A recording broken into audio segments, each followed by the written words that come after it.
إن الحمد لله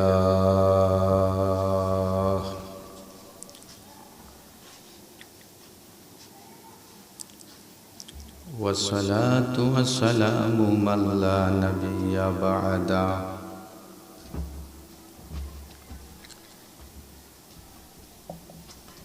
أما بعد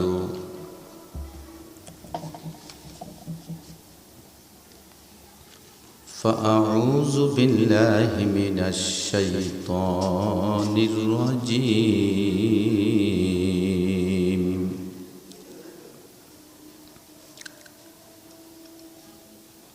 يا أيها الذين آمنوا قوا أنفسكم وأهليكم نارا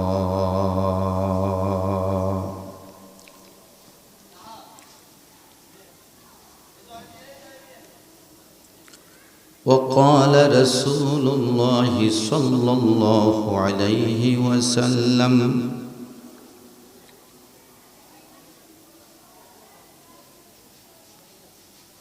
افتحوا صبيانكم بقول لا إله إلا الله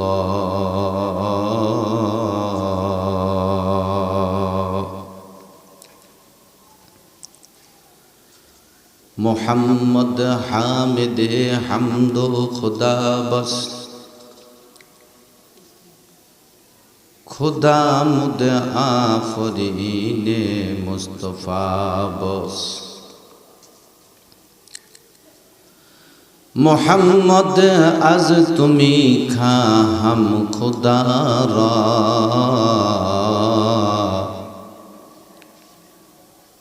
خدایا از تو حب مصطفیٰ را اللهم صل على محمد وعلى آل محمد كما صليت على إبراهيم وعلى آل إبراهيم إنك حميد مجيد الحمد لمن قدر خيرا وخبالا والشكر لمن صور حسنا وجمالا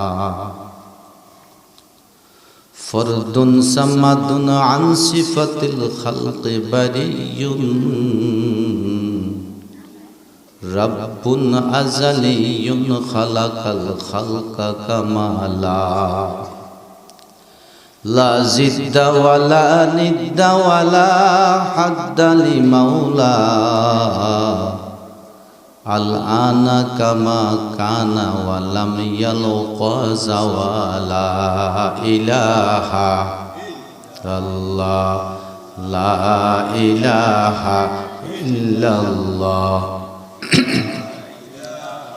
إلا الله لا إله إلا الله لا إله إلا الله لا إله إلا الله محمد رسول الله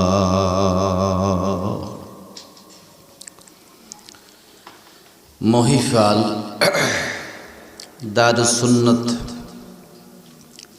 হাফিজিয়া মাদ্রাসা ও এতিমখানার উদ্যোগে ৭তম বার্ষিক তাফসীরুল কোরআন মাহফিলের সম্মানিত সভাপতি, উপস্থিত হযরত উলামায়ে কেরাম, বিভিন্ন জায়গা থেকে আগত ধর্মপ্রাণ মুসলমান গুণীজন ভাইরা, পর্দার আড়ালের সম্মানিতা মা ও বোনরা,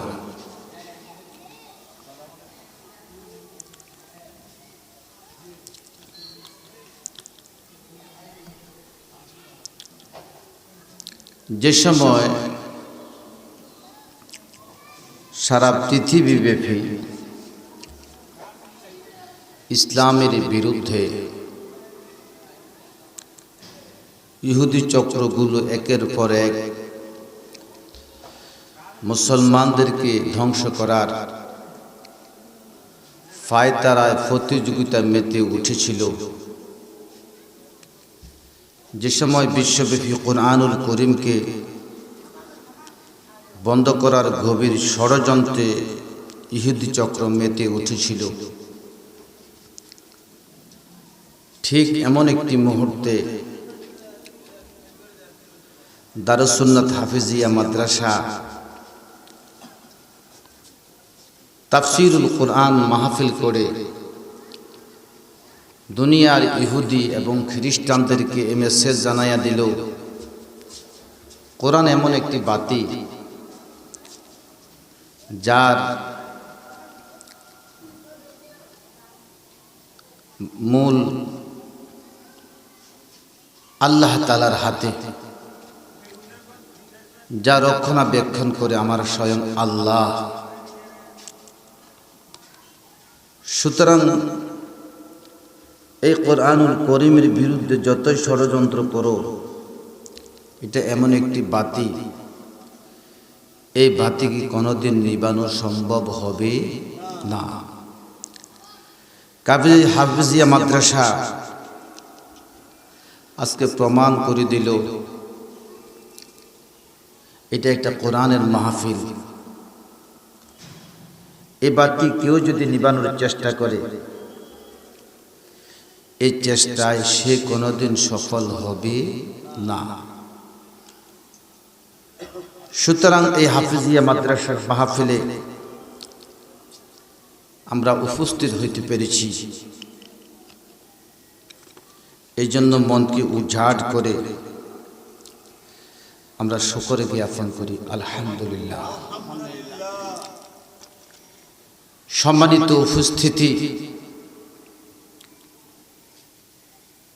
তাফসীরে কাবীর মধ্যে ইমাম রাজি রহমতুল্লাহ আলাইহি লিখেন, যেই জায়গায় কোরআনুল করিমের আলোচনা হয়, মানুষ কোরআনুল করিমের কথা বুঝক অথবা না বুঝক, এত উচ্চাঙ্গের কথা বলে বক্তার বয়ান কিছু কিছু শ্রোতা বুঝে না। শ্রোতা বক্তার দিকে মনোবেশন করে বসে থাকে, আর মনের মধ্যে একটু আহা জাগ্রত করে, আহারে আমি বুঝি বক্তার কথা বুঝি না। এ নিয়তে যদি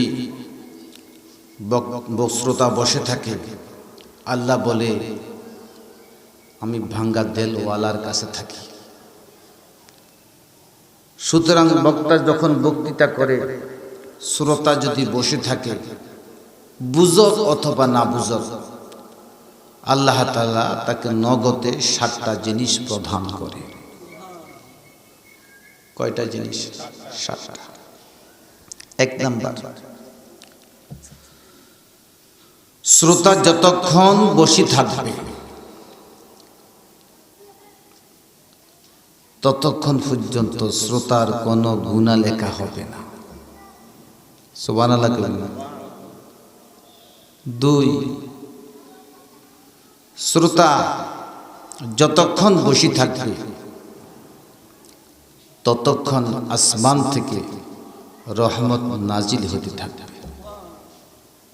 3, শ্রোতা যতক্ষণ এই মাহফিলে বসে থাকবে, আল্লাহ তাআলা আসমানের মধ্যে শ্রোতার কথা ফেরেশতার জমাত নিয়ে আলোচনা করতে থাকবে।